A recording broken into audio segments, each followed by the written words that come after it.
तो मेटल और non metal में लेक्चर नंबर 2 में हम देखने जा रहे हैं केमिकल प्रॉपर्टीज ऑफ मेटल। तो एक तो होती है फिजिकल प्रॉपर्टी, जिसमें देखा जाता है कलर क्या है, ठीक है ना, डेंसिटी क्या है, ठीक है ना, ये सब फिजिकल प्रॉपर्टीज में आती है। और केमिकल प्रॉपर्टीज होती है कि रिएक्शन कैसे कर रहा है। तो डिफरेंट रिएजेंट के साथ रिएक्शंस को देखने वाले हैं हम। तो सबसे पहले जो रिएक्शन देख रहे हैं कि रिएक्शन इन एयर। तो एयर में मेजर जो कंपोनेंट गैसेस होती है वो होती है ऑक्सीजन और nitrogen. Comparatively nitrogen is a inert gas, oxygen is more reactive gas than the nitrogen. तो सबसे पहले हम देख रहे हैं कि ऑक्सीजन के साथ क्या रिएक्शन होती है, ठीक है। तो मेटल जो है वो ऑक्सीजन के साथ रिएक्ट करके मेटल ऑक्साइड बना लेते हैं, ठीक है। जैसे फॉर द एग्जांपल हमने कॉपर मेटल लिया Cu, इसको रिएक्शन ऑक्सीजन से करवा दी, गर्म किया, तो ये ऑक्सीजन के साथ ऑक्साइड में बदल जाएगा CuO। और CuO का नाम हम लिख सकते हैं कॉपर ऑक्साइड। इसके साथ ब्रैकेट में इसकी ऑक्सीडेशन स्टेट सेकेंड, तो कॉपर यहाँ पे +2 स्टेट में होगा, ऑक्सीजन यहाँ -2 स्टेट में होगा, ठीक है। या फिर हम इसको जो है क्यूप्रिक ऑक्साइड भी बोल सकते हैं, ठीक है ना। तो कॉपर दो फॉर्म में होता है, कॉपर +1 और कॉपर +2। जहां पे +1 आ जाएगा वहां क्यूप्रस लिख देंगे, और जहां +2 आ जाएगा वहां क्यूप्रिक लिख देंगे। ऐसे ही आयरन के बारे में बोलूं मैं, आयरन +2 और +3 में होता है। तो लोअर स्टेट इसकी फेरस और हायर स्टेट इसकी फेरिक। तो लोअर में अस लग जाएगा और हायर में इक लग जाएगा। तो कॉपर +1 में अस क्यूप्रस और कॉपर +2 में क्यूप्रिक, आयरन +2 में फेरस और उससे हायर में +3 में फेरिक। अब देखिए एल्यूमिनियम का भी एग्जांपल ले रहे हैं कि एल्यूमिनियम मेटल जो है वो ऑक्सीजन से रिएक्ट करके एक कंपाउंड बनाते हैं Al2O3, ठीक है। और Al2O3 act as a protective layer. तो घरों में जो बर्तन हम देखते हैं कि अगर एल्यूमिनियम के बर्तन है तो काफी समय तक चमकदार बने रहते हैं, ठीक है। अब वो चमकदार कैसे बने रहते हैं कि एल्यूमिनियम जो बर्तन होता है इसमें जो मेटल होता है ये यहाँ पर क्या करता है कि मेटल ऑक्सीजन से रिएक्ट करके Al2O3 जो है बना लेता है, ठीक है ना। ये इधर अंदर एल्यूमिनियम और बाहर जो है ये प्रोटेक्टिव लेयर Al2O3 की। अब Al2O3 की लेयर चढ़ जाने के बाद इसको समझ लीजिए कि कोटिंग लग गई बर्तन पे। तो एल्यूमिनियम वेसल में एक कोटिंग हो गई, नेचुरल कोटिंग Al2O3 की। और वो बनी कैसे है कि एल्यूमिनियम में ऑक्सीजन से रिएक्शन की, इसलिए एल्यूमिनियम की लेयर इसको फर्दर ऑक्सीजन से रिएक्शन से बचाती है। तो सारा एल्यूमिनियम जो बर्तन में है वो ऑक्साइड में कन्वर्ट नहीं हो पाता है। तो जो ऊपर सरफेस पे होता है वही कन्वर्ट होता है Al2O3 में। अब ज्यादातर जो मेटल ऑक्साइड है, most of the metal oxide they are basic in nature. Basic मतलब pH उसकी मोर देन 7 होगी अगर हम पानी में डिसोल्व करें तो। अब ऑक्साइड बेसिक कैसे, उसको कैसे पहचानते हैं कि जो भी ऑक्साइड है उसकी रिएक्शन हम वाटर से करवा देते हैं, ठीक है। अब वाटर से कराने के बाद अगर ये यहाँ पे एसिड बनाता होगा तो एसिडिक ऑक्साइड कहलाएगा, और अगर बेस बनाता होगा तो बेसिक ऑक्साइड बनाएगा। तो कॉपर के साथ ये CuOH2 बना लेता है, सोडियम के साथ NaOH, कैल्शियम के साथ COH2। और इनकी खासियत क्या है कि ये OH- देते हैं, तो OH- देने वाला क्या कहलाएगा, बेस, ठीक। तो ये oxide, most of the metal oxides are basic in nature. कुछ मेटल ऑक्साइड ऐसे भी हैं जो कि एम्फोटेरिक होते हैं, ठीक है। तो हम देखने जा रहे हैं amphoteric metal oxide. Amphoteric metal oxide कौन है, जो कि रिएक्शन कर सकते हैं बोथ एसिड एंड बेस, ठीक है। तो एसिड और बेस दोनों से रिएक्शन करने वाला क्या कहलाता है, एम्फोटेरिक मेटल ऑक्साइड। इसके एग्जाम्पल आपको याद करने हैं, Al2O3, BeO, ZnO, PbO, PbO2, SnO, SnO2। अब हमने कैसे पहचाना कि Al2O3 एम्फोटेरिक है कि Al2O3 पर अगर हम HCl की रिएक्शन करवा दें एसिड की, तो ये बना लेता है AlCl3 प्लस वाटर। तो चूंकि रिएक्शन कर रहा है एसिड से, इसके बाद अगर मैं इसी कंपाउंड की रिएक्शन NaOH बेस से करा दूं तो ये बेस से रिएक्शन करके NaAlO2 बना लेता है, जिसको हम बोलते हैं सोडियम मेटा एल्यूमिनेट। सिमिलरली अगर मैं जिंक लेता हूं ZnO, ये भी एम्फोटेरिक ऑक्साइड है, ये एसिड से रिएक्शन करता है तो ZnCl2, और अगर NaOH से रिएक्शन करता है तो Na2ZnO2 जिसका नाम है सोडियम जिंकेट। तो ये सारे जो ऑक्साइड है ये याद करने हैं, एम्फोटेरिक ऑक्साइड्स हैं, ठीक है, और ये सारे एसिड और बेस दोनों से रिएक्शन कर सकते हैं।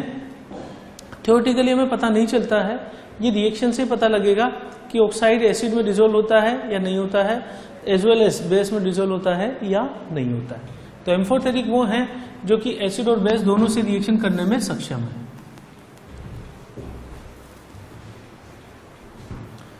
चलिए, most of the metal oxide जो है वो इनसॉल्युबल होते हैं पानी में, इनसॉल्युबल इन वाटर।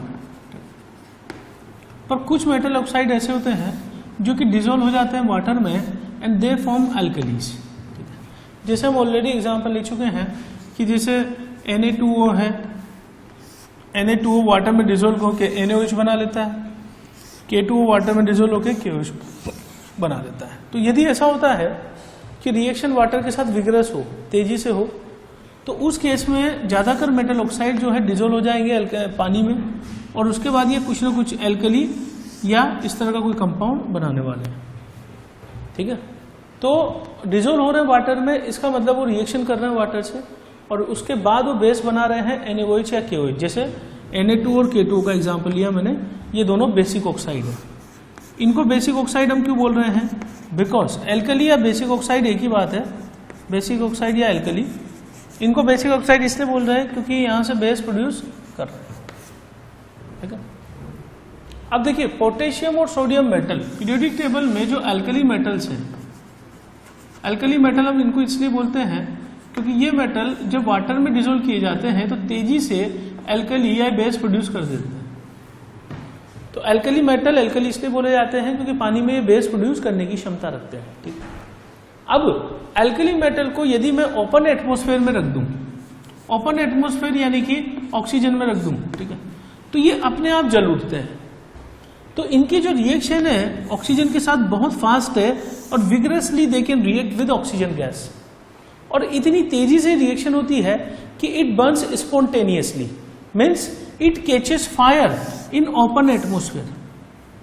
तो यदि हम सोडियम के किसी टुकड़े को ओपन एयर में रख दें तो वो अपने आप आग पकड़ लेता है।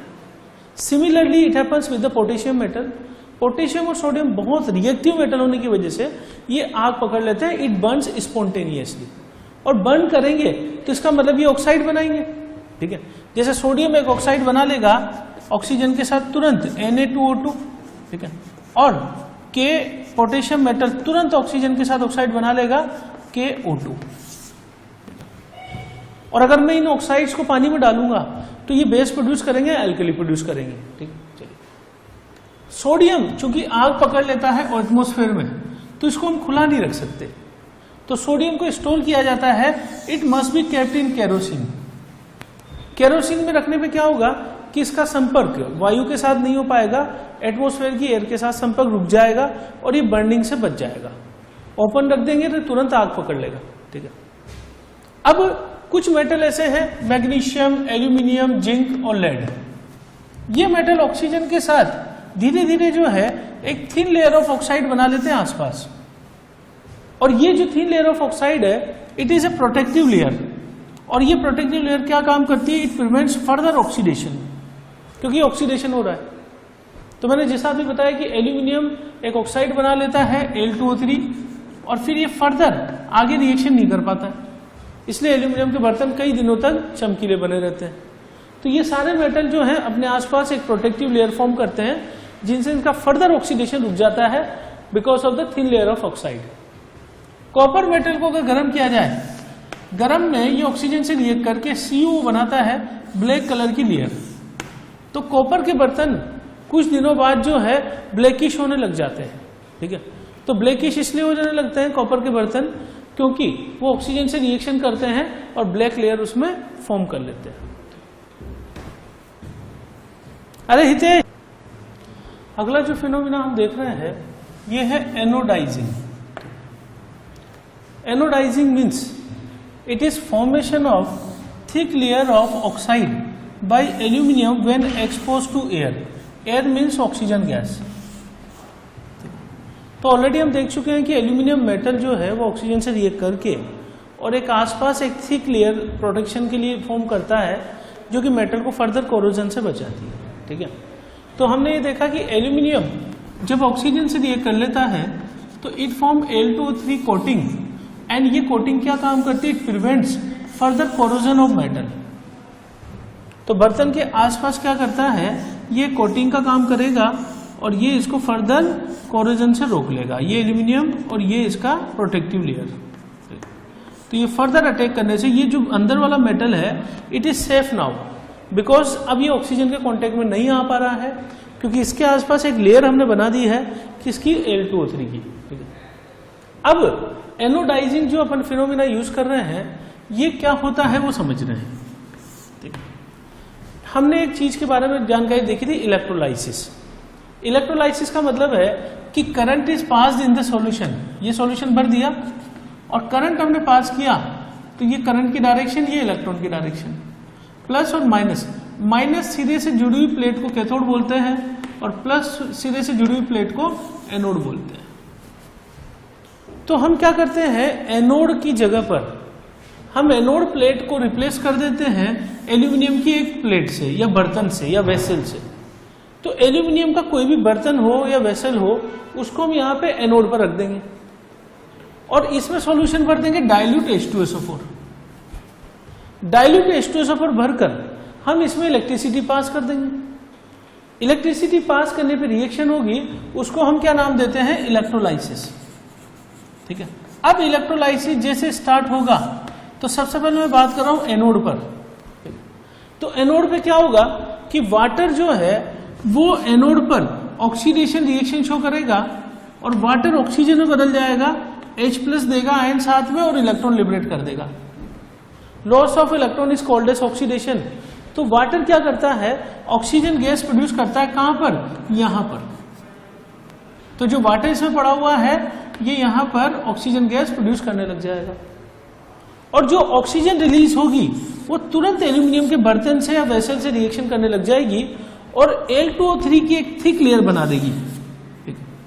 और ये थिक लेयर बनने के कारण यहां पे एक प्रोटेक्टिव थिक लेयर बन जाएगी और ये बर्तन जो है एक अट्रैक्टिव फिनिश ले लेगा, तो चमकदार हो जाएगा और बहुत स्मूथ हो जाएगा। तो एल्यूमिनियम के बर्तनों को चमकदार बनाने के लिए हम ये मेथड यूज करते हैं जिसका नाम है एनोडाइजिंग, ठीक है। अगर हम सोडियम और मैग्नीशियम मेटल को कंपेयर करें तो सोडियम एयर में तुरंत जल उठता है स्पॉन्टेनियसली, ठीक है। मैग्नीशियम भी जलता है और ऑक्साइड बनाता है, लेकिन सोडियम की जो रिएक्शन है वो ज्यादा फास्ट होती है। तो sodium Burns spontaneously, so it is more reactive. हम मेटल की रिएक्शन देख रहे हैं वाटर के साथ, तो ज्यादातर मेटल वाटर के साथ रिएक्शन करके मेटल ऑक्साइड बनाते हैं और मेटल ऑक्साइड के साथ हाइड्रोजन गैस लिबरेट होती है। जो मेटल ऑक्साइड बनता है अगर उसकी वाटर से रिएक्शन करा दी जाए तो ये बेस प्रोड्यूस कर देता है, normally metal hydroxides are produced. इसके एग्जांपल देखेंगे तो क्या हो रहा है कि मेटल प्लस वाटर, पहले बना मेटल ऑक्साइड और उसके बाद साथ में हाइड्रोजन गैस निकली, और अगर मेटल ऑक्साइड को वाटर फर्दर मिल जाए तो ये फाइनली कन्वर्ट हो जाता है मेटल हाइड्रोक्साइड में, ठीक। ये हम देखते हैं रिएक्शंस।